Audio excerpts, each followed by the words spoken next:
Alright, what's poppin' YouTube? It's your boy Loho Plays. We are back for PBO Week 3 for the Kalos Conference. Of course, if you don't know what the PBO is, it's the Pokemon Battle Organization of Pokemon Draft League, played on Pokemon Showdown. And of course, we're going over the Kalos Conference, which is the inexperienced conference. Of course, there's two conferences in the PBO. We have the Unova and the Kalos. So today, we're going to be reviewing all the Week 3 games for the Kalos players.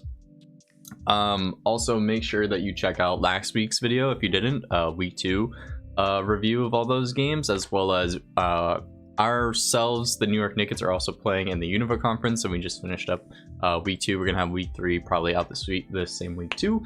And also we have a whole bunch of content creators, so I highly recommend that you check out the description. We have people in Unova and Kalos, but it should all be labeled in the description below. And hopefully by the time hopefully the Unova reviews will be out soon, and I'll have the description below as well, or I'll just like repost it as like a community post. So also, before we get going into this, I do want to say that the next 2 to 3 weeks, more than likely, the Glamorgan Vale Great Tusk, who is a player in the Kalos Conference, will be doing the weekly reviews, because I need a short break. I've just been kind of feeling a little bit busy, but then I'll get back into it. But I will have community posts like acknowledging where those videos are in case you missed them. So yeah, without further ado, shout out to him, by the way. He'll be in this video. But without further ado, let's get into it. So the first game is, of course, the Dusknoirs, Delaware Dusknoirs versus the Tottenham Hoothoots. Delaware Dusknoirs have the team roster in the top right. Tottenham Hoothoots have the team roster in the bottom right. The Tottenham Hoothoots also have a YouTube channel. Make sure you check it out in the description below. It's very entertaining, checking out their team builder as well as their battle. Really interesting from their perspective. Cool sets too. So but obviously the Delaware Dusknoirs have Hatterene, Kleavor, Melodic, Heatran, Earthworm, and Electrode, as well as Tottenham Hoothoots have Rotom Wash, Slowking Galar, Iron Treads, Sableye, Greninja, and Drifblim. Without further ado, let's get right into the battle. So turn 1, we're going to see a Rotom Wash into a Kleavor lead. Kleavor going to go for a U-turn. Critical hit does 60%. That's a lot of damage. In comes Electrode as Rotom sets up a Reflect, switches out into Slowking Galar. Electro immediately going for the Tera Blast to see if it can try to get off, pick off that Rotom Wash, but good switch out from Rotom Wash into Slowking Galar. We do see Light Screen on Electrode as a T-Spike gets set up by Slowking Galar. Thunder Wave comes out on Electrode, obviously crippling it slightly. Sludge Bomb going to do over 50% though to that Electrode. Electrode actually does have leftovers too, which is very interesting. In comes Kleavor, is going to take that poison damage. Future Sight coming out on the Slowking Galar. In comes Iron Treads to take any hit. U-turn behind Reflect is absolutely 0 damage. In comes in Melodic. I don't know if this Toxic Spike is actually boosting it with Marvel Skill or not. I think it might be. That's probably why it went hard in here, but who knows. Rotom Wash coming in on the flip turn. Melodic does get access to flip turn now with the DLC. In comes Hatterene, gonna take that toxic damage plus the Future Sight. That's decent chip for sure. It is leftovers Hatterene as well. We're gonna see a Volt Switch on the Rotom. Out comes Slowking Galar as Hatterene goes for the Psychic, does a decent 33%. We are gonna see Slowking, I do believe, go for a Future Sight. It gets paralyzed. That's what yeah. Unfortunate paralysis there, but I think it was probably Future Sight. In comes Stealth Rock. Sableye going for the Will-O-Wisp to cripple the Earthworm, but most of the time Earthworm is actually defensive, so most of the time it doesn't actually have an offensive move. It always runs Body Press. I don't know if Will-O-Wisp is affected by Body Press. I'll have to check the calcs for that. Out comes Spikes. Really important. We're gonna see a double from Earthworm into Melodic as Iron Treads comes out. Iron Tread's gonna go for the Rapid Spin here as Scold from Melodic does quite a bit of damage, as we will see, bringing down Iron Treads to 14% after leftovers. We're gonna see another switch out from Iron Treads into Sableye as Melodic goes for Recover to stay very, very healthy. And now Sableye doubles back out into Rotom Wash as another Scald comes out from Melodic. So this Melodic is definitely a problem. Out comes Electrode on the Rotom Wash, but it is going to take that poison damage. So ultimately, the Pokemon that are grounded are really getting crippled by that T-Spike, which is obviously very great. Slowking Galar comes in on the Electrode. It is Thunderbolt, so the Electrode is Tera Blast, Light Screen, Thunder Wave, and Thunderbolt, so it really can't touch the Slowking Galar. But out comes Earthworm again. Slowking Galar getting paralysis. pretty sad, not gonna lie, because I think those future sights would be really beneficial at this point. Orthworm going for the Stealth Rock as Drifloon comes in, and you should definitely check out, I don't think it's really shown here in this video, but you should definitely check out Tottenham Hoothoots, because they had a fire set for this Drifloon that unfortunately did not come to light, but it's a really cool set. Calm Mind on the Drifloon. Goes for Shadow Ball. 28% to Melodic is kind of nothing. Flip turn. Out comes in Electrode, actually, to try to get off that Thunder Wave, as it will outspeed the Drifloon. In comes Slowking Galar. Of course, Slowking Galar walling this Electrode. And I think we'll finally see Electrode switch out here into Orthworm, as Slowking Galar goes for a Future Sight. So finally that Future Sight is out. It might be nice to get off some decent chip on Orthworm, because I don't think Orthworm gets good recovery, but out comes the Spike again on the Iron Tread. So Iron Tread's obviously going to want to Rapid Spin here to get rid of those hazards, but again, Orthworm does have Body Press to take care of Iron Tread. So now that the spinner is gone, might be looking a little bit scary for the Tottenham Hoothoots. We will find out. Future Sight doing 35% is actually really good damage. Out comes Drifloon on the Earthworm, goes immediately for Shadow Ball to take out the Electrode. Out comes in Cleavor. Obviously this thing is playing like it's Scarf, so Sableye is the switch in on the Stone Axe, but it still takes 58%, which is insane. Lots of heavy damage there. Out comes Milotic as we see a double out into Rotom Wash. We're gonna see a Volt Switch here. Ooh, wait, pause, Reflect. Okay, interesting. Reflect turns. Let's see how they'll end up. Milotic goes for Recover here. Out comes the Light Screen on the Rotom. Dark Pulse on Heatran. This Heatran is also kind of playing like it's a late game Scarfer potentially. Out comes Purposely Drifloon. It does have both screens up, does go for a Strength Sap actually to try to heal itself up. And then we're gonna see Milotic, I believe, just go for Scalds, right? Shadow Ball from Drifloon doesn't do very much, but we are gonna see Drifloon start to Calm Mind. And then Milotic obviously trying to stay healthy and recover, and eventually this Milotic will flip turn out as soon as the Reflect turns are gone. So obviously right now Milotic is kind of free to stay in because it's very specially bulky, but now that we see there's only one Reflect turn left, now Milotic is going to go for a flip turn now and get in Cleavor. And because that Reflect is gone and this is a Choice Scarf Cleavor, Stone Axe is going to do a lot of damage to everything, so out comes Sableye. Unfortunately it is a sack to Stone Axe. We are going to see a switch out into Slowking Galar, which could probably take one. So now we're going to see Hatterene switch in as a Shadow Ball comes out, does really great damage, almost picking up the KO too. But after leftovers, even after the Poison Chip, it's still going to live on one, which is quite annoying because, you know, Slowking is going to take that little bit of chip. And yeah, that paralysis is not great either, because I think a Future Sight would have been actually a really clean play there. U-turn. Gonna chip off the Slowking Galar. Out comes Heatran. Again, another paralysis is very unfortunate. Out comes Drifloon, 25% from rocks. Misses the Fire Blast on the Heatran though. But as we can see, the following turn didn't matter. It looks like Heatran might be Scarf too. But Greninja comes out. Obviously, we're gonna see a switch out and a Melodic. Dark Pulse, that is Specs Greninja. 31% to a Melodic is quite a lot of damage. Now we're gonna see some Dark Pulse flinching fishing here. Very essential for the Hoothoots to come back here. Essentially, if they get this flinch, it might lead them to victory, but unfortunately we are not going to see that. We're going to see Dark Pulse continuously come out, but finally we're going to see a flip turn, and of course this Cleavor in the back is Choice Scarf, obviously revealing it now. So this U-turn is going to come out. Slowking Galar going to come out. It's going to take that little bit of chip, and now finally Heatran coming out to throw out some Dark Pulses. Oh, I guess even Earth Power, but Slowking lived on one. Okay, Future Sight comes out.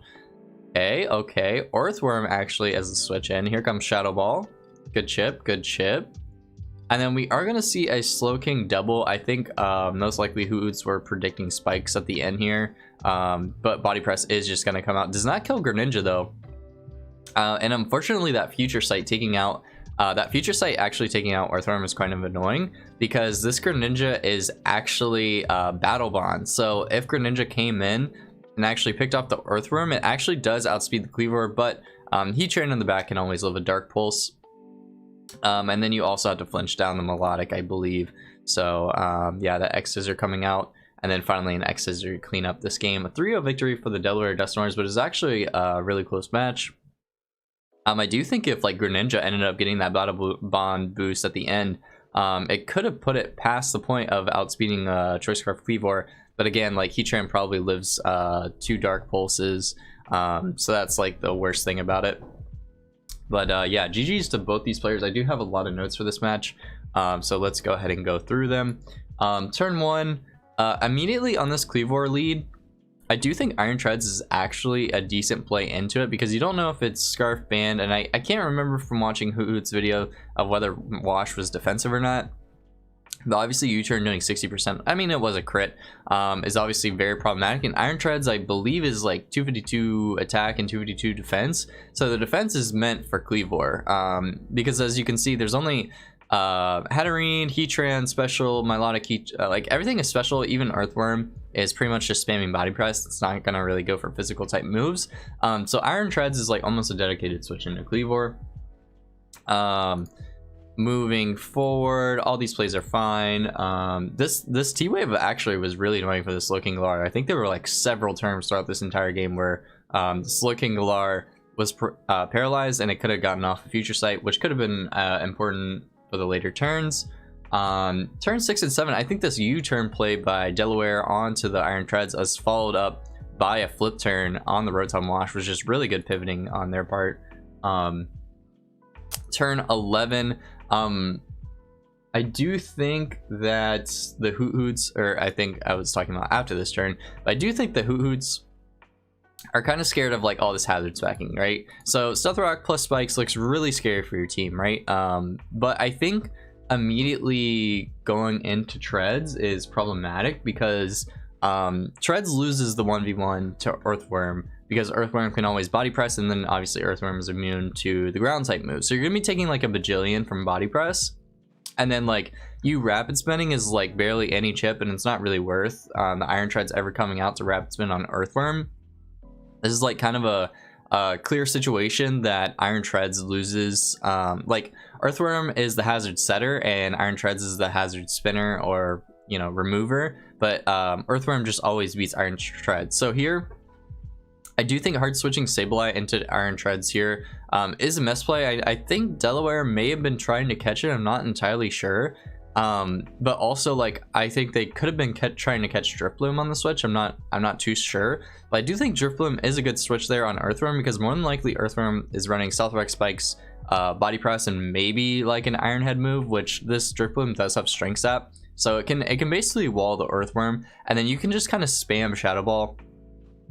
You're obviously trying to weaken Milotic as much as you can, and then you can find potentially another point in the game where maybe Heatran is out, or maybe Hatterene is out, where you can bring out your Iron Treads and go for a spin in that manner, versus like hard switching into Iron Treads, especially here this Milotic going for Scald. I mean, at this point you already made the positional move that you want to spin here, but obviously weakening your Treads, as we'll see in the late game, is really bad for losing to Kleavor. So yeah, the better play would be to focus on how to deal the most damage against Earthworm, because I don't think it gets recovery.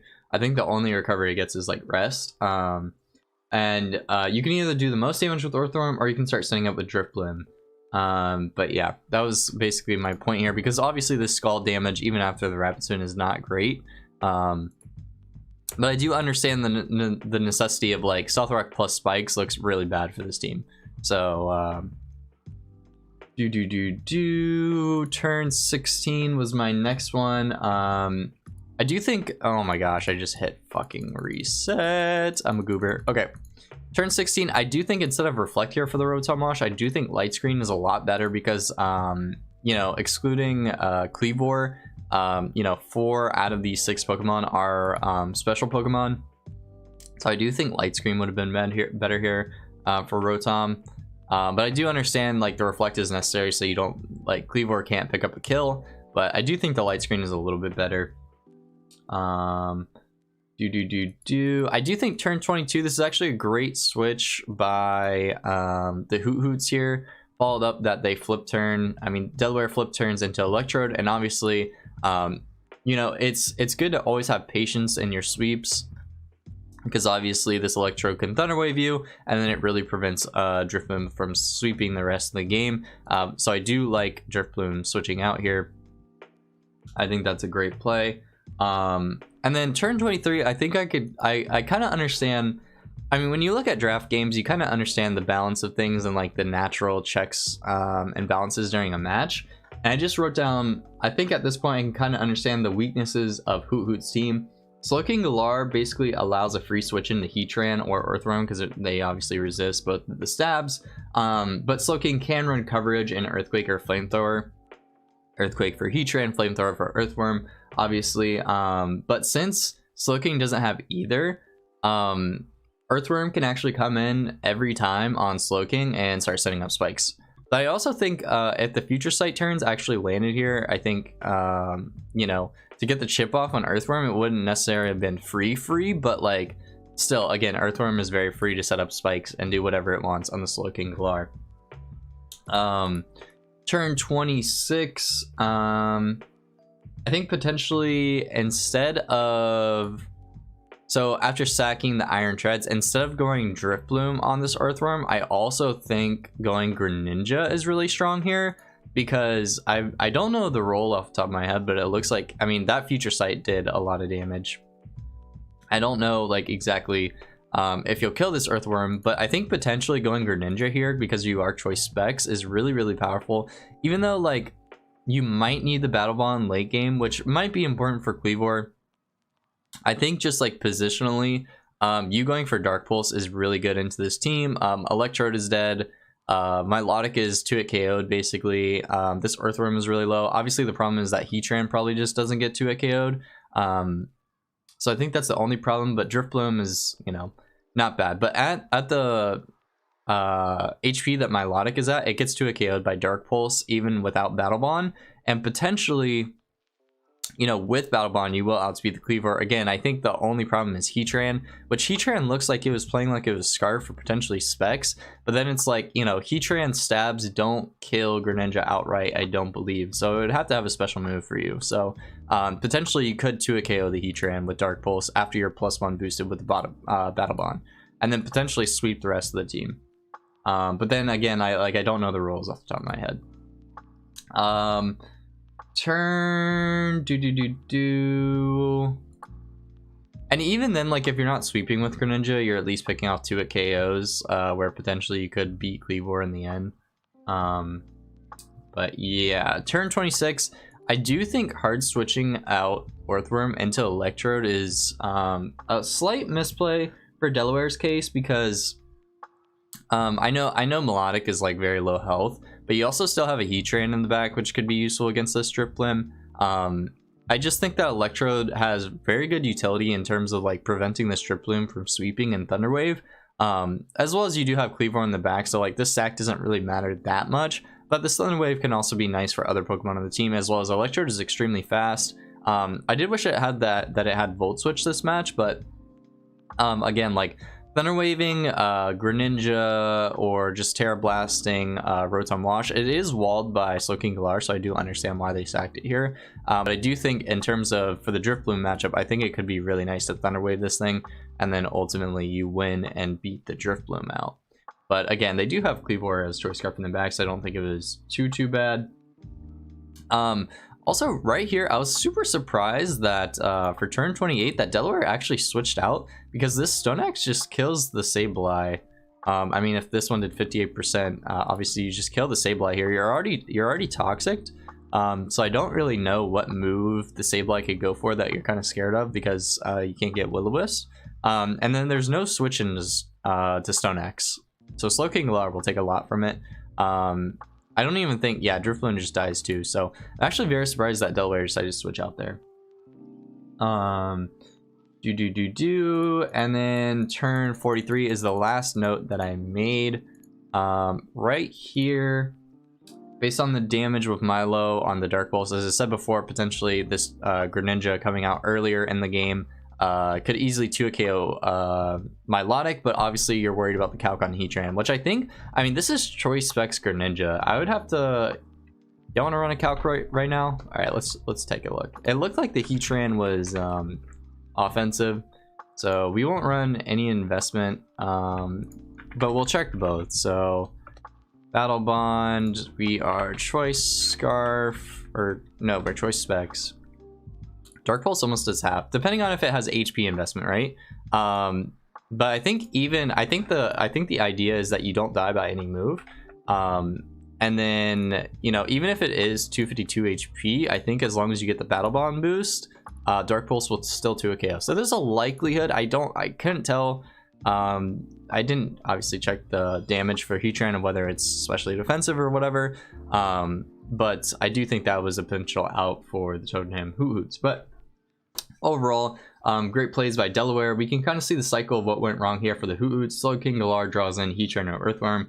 Hoothoots have no great way of dealing with Earthworm as well. Earthworm hazard sacks, which means Iron Treads at some point has to spin. Earthworm beats Treads, but once Treads is gone, there's obviously nothing to beat Cleavor, because Iron Treads is obviously a natural check to Cleavor. So, but yeah, that's basically it for this first match. So let's move on to the next one.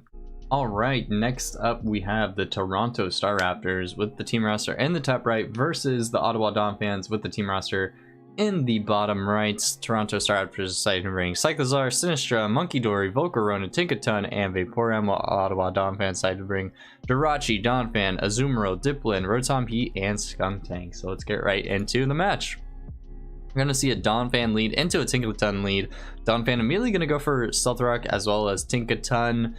We do see that Tinkaton goes for the knockoff to get rid of Donphan's leftovers, which is not a bad play because Donphan does not have a great recovery, but also Earthquake would have stung there. We do see a Rapid Spin there on the Donphan. Does get rid of the rocks there. We're going to see a switch out into Sinistra now. Obviously immune to Rapid Spin as well as Earthquake. I think maybe the turn before would have been a safer play to do this, but yeah, out comes the Earthquake, does 25%. In comes Skuntank on the Machagacha, does 19%, gets back a little bit of HP. How did it deal 19% but then gain 15%? That's crazy. Tinkaton does come out on the Skuntank as Skuntank decides to go for a knockoff. Gets rid of Tinkaton's leftovers, again really valuable because it doesn't have access to great recovery. Protect on the Skuntank while Tinkaton goes for a Stealth Rock. Out comes Vaporeon now on Jirachi switch in. Jirachi named Flinch. Wonder what it's gonna do now. Goes for Zen Headbutt, does a 3% as Vaporeon goes for Surf. It's also Life Orb Jirachi, so we're gonna see another Zen Headbutt come out here as Vaporeon actually does flinch, but I don't know if it'll be enough. We do finally see a switch out from Jirachi out into Dipplin as Vaporeon fails to protect, and now we're gonna see another protect from Vaporeon to Scout. Infestation from Dipplin as Dipplin decides to Tera Steel and then goes for a Giga Drain crits to kill the Vaporeon. Now, finally, in comes Volcarona. It is heavy duty boots, that's very valuable. In comes in Skuntank, but Flamethrower is still doing 48%, is a lot of damage. Protect again to try to stay alive, but I think it still dies to this Flamethrower. I think it's a roll. Oh, psych. Volcarona going for a Quiver Dance as Skuntank decides to go for a Memento and its final breath. Out comes Azumarill now. Volcarona is forced out. Out comes Tinkaton. And now we see Belly Drum Azumarill is back, plus the Citrus Berry at +4. Will it take out Tinkaton? No, it does not. 2% actually, but Tinkaton, it goes for the Drain Kiss. Looks like it's not physical. So Aqua Jet is going to pick off this thing. Out comes Sinistra. And then boom. Sinistra misses its Machagacha. Out comes the Play Rough. That Sinistra is gone. And now at this point, even though Cyclizar resists Aqua Jet is going to pick off the Cyclizar. Munkidori comes in, takes the Rock Chip. Aqua Jet's going to take out the Munkidori. And then finally, Volcarona in the back, unfortunately, will die to the Aqua Jet as well. So that's going to be a 5-0 for the Ottawa Donphans against the Toronto Staraptors. I will say that it was quite lucky in the fact that, what happened? I believe crits on the Vaporeon. I think it may have mattered just because naturally Vaporeon does have good special defense. And then obviously missing that Machagacha was huge. That was like, you know, this sweep would have never happened if they didn't miss that Machagacha. But it is Pokemon. You do have to deal with that when you deal with that.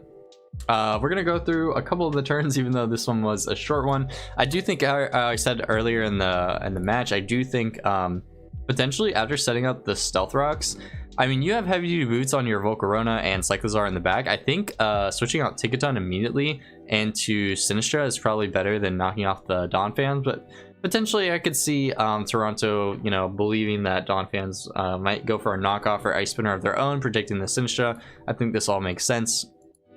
But you do have to scout for those moves with the Sinistra. So Stealth Rock, Rapid Spin, Earthquake. Obviously, it's either ice spinner or probably knockoff as the last one. Yeah, I think this crit on the Vaporeon with the Diplomatter. I also think here for the Jirachi play, as Jirachi is going for, you know, flinches on the Vaporeon, which isn't the safest of play, but I do have to respect the grind. You can also always go Tinkaton here, who actually resists both of the stabs, and Jirachi will naturally kill itself with its Life Orb. So I do think that could also be another backup play. I do think turn 10, really good prediction for turn 11, I mean, that the Ottawa Donphans switched out their Jirachi on the Protector for the Vaporeon. I thought that was a really solid play. Turn 12, I'm not too sure why Dipplin Terra here. Maybe it was fearing an Ice Beam, but also I don't know if Dipplin dies from an Ice Beam. I think it should be Eviolite, so I'm not 100% certain, but and then finally we have turn 19. The Machagacha Miss is obviously going to end this game, but overall this match, just some decent hacks here by Ottawa. He obviously paid a referee, and but he still played well, and Toronto I'm sure will bounce back next week. So yeah, not too much to analyze with this match, but yeah, without further ado, go on to the next one. All right, next up we have the New Jersey Dracos against the Tokyo Teddiursas. New Jersey Dracos have the team roster in the top right, while the Tokyo Teddiursas have the team roster in the bottom right. New Jersey Dracos decided to bring a Namorous, Dragapult, Tornadus, T, Clefairy, Revavroom, and Girder, while the Tokyo Teddiursas decided to bring Gliscor, Frostmoth, Sylveon, Weezing, Tauros, Paldea, Aqua, and Hydreigon. So let's get right into the match. Turn 1, we're going to see Gliscor out into Clefairy. Gliscor goes for Stealth Rock. Clefairy goes for the Blizzard. 98% to a Gliscor is actually insane. You can see Gliscor U-turn out on the Clefairy as Tauros, Paldea, Aqua comes in. Clefairy goes for a Baton Pass. Out comes Girder. Close combat from Paldea Tauros, actually doing a lot of damage, 45%, as Girder goes for a Defog. Out comes in Sylveon as Clefairy doubles back in. Now we're going to see a Wish come out from Sylveon as Clefairy Baton passes into Revavroom. And now Tauros, Paldea, Aqua comes in to get off the Intimidate. Revavroom going for the Shift Gear, gets +2 speed, obviously still in neutral attack nature. Out comes Clefairy for the Raging Bull, still takes a lot of damage. Another Raging Bull coming out as Clefairy goes for a Wish, and now we're going to see a switch out from Paldea Tauros into Tornadus, into Frostmoth, as the Clefairy actually switches out into Tornadus T. Now we're going to see Tornadus T take out Gliscor as a sack, goes for U-turn. Out comes Dragapult, so now we have Sylveon in. Sylveon goes for the Protect, looks like Dragapult might be Scarf or Specs in some manner, goes for the U-turn, gets that chip up, but Sylveon's actually Rocky Helmet, which is obviously very nice. Now out comes Revavroom as Sylveon decides to Baton Pass out into Tauros, Paldea, Aqua. In comes in Clefairy as it takes a Raging Bull. Obviously going to do lots and lots of damage. Out comes Tortine now, but I do think at this point there's no switch-ins for Tortine, so Tera Blast is going to do a lot of damage. Out comes in Hydreigon. Is able to take one hit, and we see a Dragon Dance come up, but Hydreigon, I'm not sure what it has for this. And then it has Stone Edge. Boom, you're gone, Tornadus T. Out comes Girder. Actually surprised we see a switch here, but it's because Girder actually has Mach Punch, so I would have misplayed that for sure. So that Rocky Helmet chip is really nice. Wish on the Sylveon, back out into Weezing as Revavroom goes for the Shift Gear. And oh boy, Zen Headbutt on the Revavroom to break the Weezing as Weezing goes for Clear Song. But obviously Revavroom is still a Steel type. And Frostmoth goes to Terra Ground, but it's still going to die to an Iron Head. And then Hydreigon coming out, going to die to an Iron Head. Ultimately, Revavroom sweeping off the last members of the team. Revavroom is actually a threat. I'm very shocked by that. So good game to both of these players. Now we're going to go into the review of the match, which I have a couple notes. I think, honestly, I think Crook and Klefkis are friends. Klefkis is a player in the Unova. I definitely think Klefki probably gave him this Blizzard idea, because there's no way that you purposely run Clefairy with Blizzard. And it's also Wish, Baton Pass, Blizzard, and Stealth Rock. So like, I mean, this Clefairy is pretty much here to just, you know, pass wishes, but like that's insane. I do think potentially instead of U-turning here on the Gliscor, if they do have Protect, this is a good way for Gliscor to start to gather up some of its HP with what am I saying? Protect, so it could gain health back with Poison Heal. Oh my gosh. Because Clefairy technically could just go for another Stealth Rock here. If it was me in this position, I'd probably, with my Clefairy, I might Stealth Rock again, predicting the Protect. Because basically if you switch out now versus Gliscor, you're not guaranteed to come, like, that you come back in freely.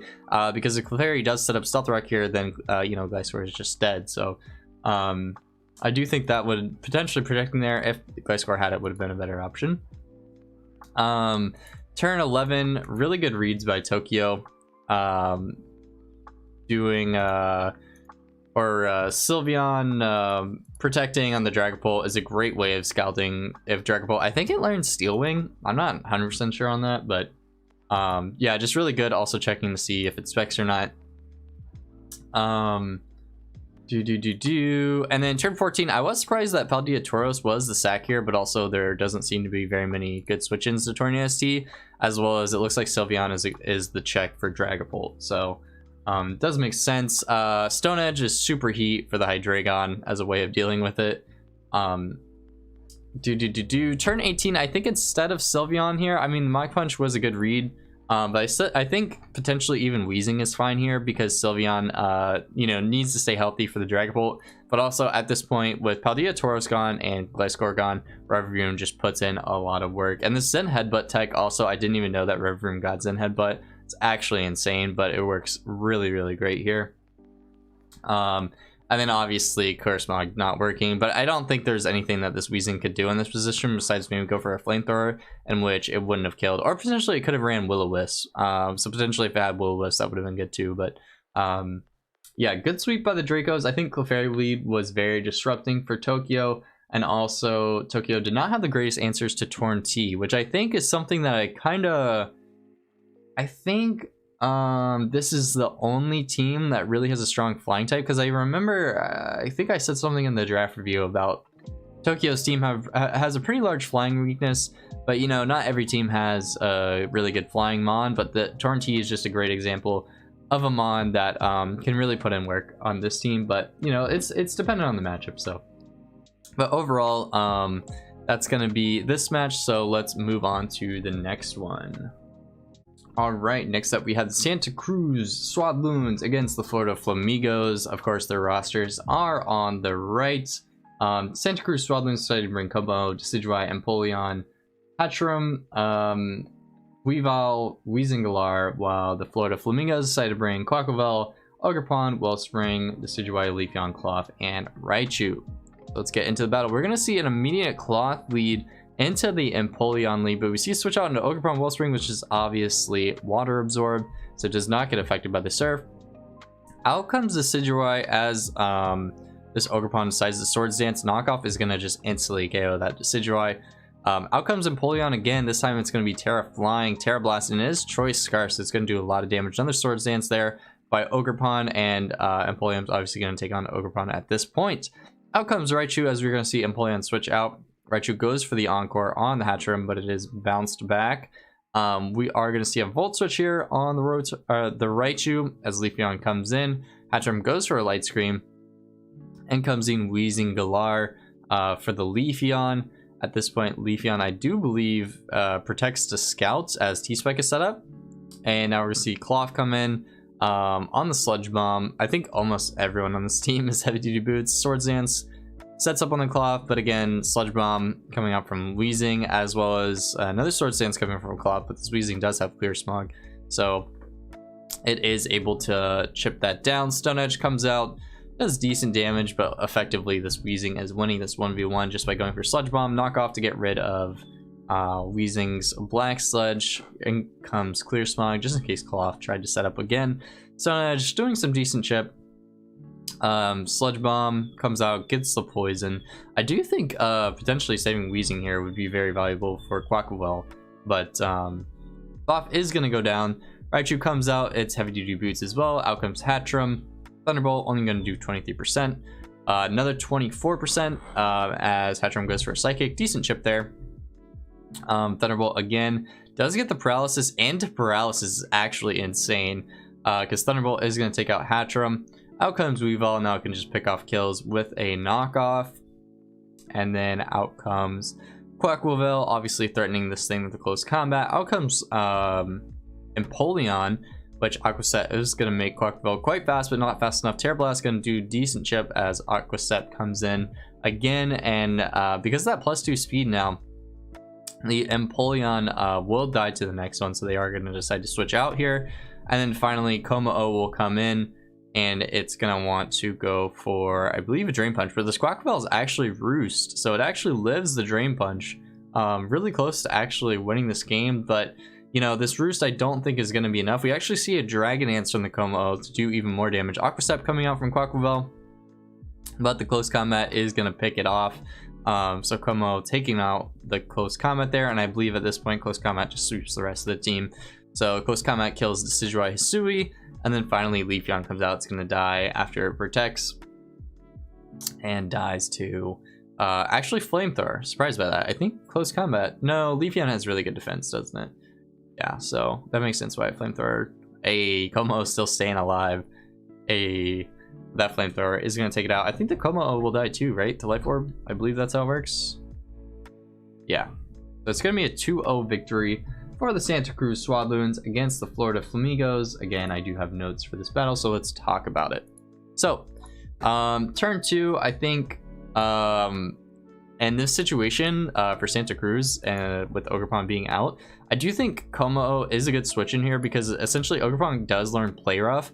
But if Ogerpon runs Play Rough, then it doesn't have Swords Dance, it doesn't have certain moves that it might need for other parts of the squad. So you can always go Como to Scout, because obviously this is worst case scenario that Ogerpon goes for a Swords Dance, and now it does have knockoff to kill this Decidueye. And then turn 4, I do think that this Swords Dance for the Ogerpon Wellspring was super unnecessary for taking down the Empoleon. I think you'd probably Horn Leech there, but I mean, Scarf Empoleon is like, you know, you'd never expect that. As well as it had to be Tera Flying to do good damage to you, so I do understand that. But yeah, I think that Swords Dance was a little bit greedy. And then turn 5, we know at this point that this Empoleon has to be Scarf, so it's going to switch out. So there's no reason for Raichu to go for Encore here. I think Volt Switch is always the better play, or potentially even Thunderbolt. And then turn 6. Oh no! I think I messed up. I think here. Wait, did I say something wrong? Here. After this first Tera Blast, now that you know that it's Scarf here, you can also save your Ogerpon, because rocks aren't up. And I think Empoleon is the only guy that gets rocks. I mean, T-Spec could eventually come up, but I mean, again, you could save your Ogerpon here because you know that this Empoleon is Scarfed. Turn 13. I do think Como is also a good option for Cloth in this endgame because obviously you resist Stone Edge, you resist the knockoff, and then you just kill it with the Drain Punch. And the rest of this team is very weak to Drain Punch. You could probably even set up with Como on this thing too, because you will outspeed it. And then turn 28, not sure exactly what the moveset here is for Quaquaval and the endgame, but when it does go for Aqua Step on Como, I don't know, it might be knockoff, which might make sense, but if you do have close combat or Ice Spinner here, it's always your best option to try to kill this Como, even though I don't think it will kill. But yeah, overall good victory. GG's to both these players. I do want to point out again that the Florida Flamigos really should be making new sets and bringing different Pokemon that do well into the matchup each week. I'm specifically saying this not to be mean, but because it's really, really important that you do this, because, for example, this team that keeps being brought is the same team that's been brought for the past 3 weeks. And I'm saying this not because it's like, oh, well, why am I telling people this? It's because, like, most people are seeing this too. We also have a, you know, a spreadsheet, stat sheet that tells you like every Pokemon that comes for each week. So you know, they're obviously seeing this 6 Pokemon as come 3 3 3 3 3 3, so they're gonna obviously play to their advantage and be like, hey, if this guy's, you know, bringing the same Pokemon, playing the same moves, then like, you know, I can just easily hard counter, and like I'm always gonna know what their moves are. I mean, the team is still very scary, but once you know the moves that they're gonna be selecting, it makes the matchup like way easier. So again, I do want to point out that it's very valuable to like actually customize your team for the matchup, bring different mods that might actually be good, as well as potentially making trades to make your team a little bit more solid against most of your weaknesses. So, but yeah, without further ado, let's move on to the next one. All right, next up we have the Glamorgan Vale Great Tusk against the Sin City Sableye. I believe both these players are 3-2-0 at this point, so this is going to be a very interesting match. Of course, Glamorgan Vale Great Tusk Team Wrestler in the top right, Sin City Sableye Team Wrestler in the bottom right. Glamorgan Vale decided to bring Alomomola, Uxie, Thundurus, Lycanroc, Dusk, Iron Valiant, and Sandslash, while Sin City Sableye decided to bring Scizor, Typhlosion H, Mudsdale, Excalibur, Grimmsnarl, and Furret. So let's get right into the battle. We're gonna see Typhlosion Hisui lead into the Thundurus. First to catch the Yachi Berry, out comes Alomomola actually, as it goes for Overheat, and this Typhlosion is actually eject button, which is so sick. So out comes Excalibur, goes for a substitute, meaning that Alomomola cannot Scald and destroy that sub. And now we're gonna see Excalibur go for a Dragon Dance, as Alomomola flip turn still does not break the sub.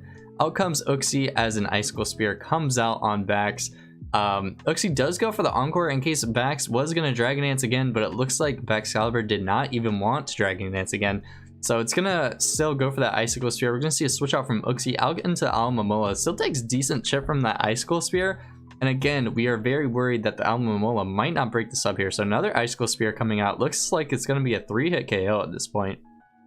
So, and then again, Alomomola goes for a Scald and still does not break the sub, unfortunately. So another Icicle Spear. Even though this Excalibur is Encore, is not going to be enough. So now that the Encore is gone, I think this is just an easy sweep by the Excalibur. Out comes Icicle Spear to kill the Lycanroc. And then out comes Iron Valiant. Potentially Vacuum Wave could pick off the kill, but it does not. Icicle Spear again taking out the Iron Valiant. And again, unfortunately, this is going to be a clean sweep for this Excalibur. Icicle Spear coming out again. Kills the Sandslash. And Yachi Berry is kind of a unique tech for Thundurus, but obviously it doesn't work great for Icicle Spear because, you know, you're still taking a bunch of damage, but it could have been there for Ice Shard or something. And then finally, Uxie will die to the Icicle Spear as well. So that's going to be a 6-0 sweep for Excalibur. Seems like we only need one Pokemon on a team to win, but hey, I've been there before. Excalibur, very strong Pokemon, very busted Pokemon. So I do have like literally 2 notes for this battle. So I'm pretty sure. Also, I totally forgot to mention, the Glamorgan Vale Great Tusk also going to be doing the reviews for next week. So make sure that you subscribe to his channel. Going to be in the description below. And again, I'll make community posts saying that that's where his video is at, where all the, you know, Kalos reviews are. So Alomomola, what am I talking about here? A jetpack on the Typhlosion Hisui for the Overheat is actually fucking fire. Like this is such a cool tech because Typhlosion Hisui draws in Alomomola, obviously, you know, or potentially, I don't even think it really draws in Uxie because you're scared of the shadow move, but or even Eruption's gonna do a lot. So I think Typhlosion Hisui being this set to purposely draw in the Alomomola just for Excalibur to sub up is actually a fire play. And again, I know Glamorgan probably understands this already, but basically the big issue is, yes, Alomomola, you know, might be able to take several hits from Excalibur, but it doesn't mean that it breaks its sub. And as well as even going for Scald here on the Alomomola is not useful because Excalibur can't get burned because of thermal exchange. So yeah, that's pretty much it. There's nothing else to be said. Excalibur is a mon that, like, you know, really forces certain prep. I personally hate this Pokemon because, hey, I didn't draft it. So, you know, any Pokemon I didn't draft that's good against me, I can't, you know, I can't be a fan. So, but yeah, GG's to the Sin City Sableye. I know the Glamorgan Vales will bounce back next week. So, yeah, without further ado, let's move on to the next one. All right, final match for today, because unfortunately the Luscious Loppunies did get a forfeit win versus the Mojave Cacturnes. So that one's just, gonna just be counted as a forfeit win, which is +3 differential for the winning team, and then a -5 differential for the losing team. So yeah, let's go into this match. We have the Caborca Gengars against the Pennsylvania Pyroars. Again, team rosters are on the right, and the Caborca Gengars deciding to bring Shiftry, Enamorous Tea, Appleton, Great Tusk, Gengar, and Hoopa, while the Pennsylvania Pyroars decided to bring Walking Wake, Torkoal, Infernape, Murkrow, Lucario, and Trevenant. So let's get right into the match. We're going to see a Trevenant lead, enter an Enamorous Tea lead. First away the leftovers, out comes Torkoal. Tailwind being set up by the Enamorous Tea, as Enamorous Tea goes for a Calm Mind. Torkoal goes for a Will-O-Wisp, as at this point I think Enamorous Tea just gonna go for a Moonblast to check for damage, but Lucario is the switch in and is gonna instantly die, meaning this Enamorous Tea is about to put in a lot of work. So out comes Murkrow, goes for a Tailwind of its own, but of course this Moonblast is gonna take out Murkrow too. With the Tailwind up, we're gonna see Infernape come out, try to pick off this kill with a Thunder Wave, or not Thunder Wave, Thunder Punch, but still not enough to pick it off. Another Moonblast comes out and takes out the Infernape. So this Enamorous Tea is about to put in some major work. Out comes Walking Wake now. With Photosynthesis up plus Tailwind, this is going to do a lot of damage, but in comes Flamethrower. Appleton is easily able to take that hit. Trevenant comes in, sees that it's a Bonberry. Recover for the Appleton is a great play. Out comes Shiftry on the Trevenant now. Toxic coming out for the Trevenant. Gonna be able to whittle that thing slightly, as Shiftry setting up Tailwind for its Wind Rider boost, obviously very powerful. And now it's going to start spamming some Night Slashes. Night Slash is almost KOing Trevenant outright. Obviously Leech Seed does not work on Shiftry because it's a grass type, but we're going to see this Trevenant probably just doesn't have anything for this Shiftry at this point. Shiftry trying to pick off some KOs, actually wants to stay alive, so it goes out into Appleton, as finally Torkoal comes out to set up the drought. Out comes the Enamorous Tea now. Another Will-O-Wisp comes out. But at this point, I think Enamorous Tea has to have Earth Power or potentially Moonblast. Another Tailwind from Enamorous Tea comes out. Flamethrower is going to take out the Enamorous Tea. That's huge. Okay, out comes in Hoopa though. Now I'm going to start spamming some Choice Specs Shadow Balls. So Shadow Ball is going to take out the Trevenant.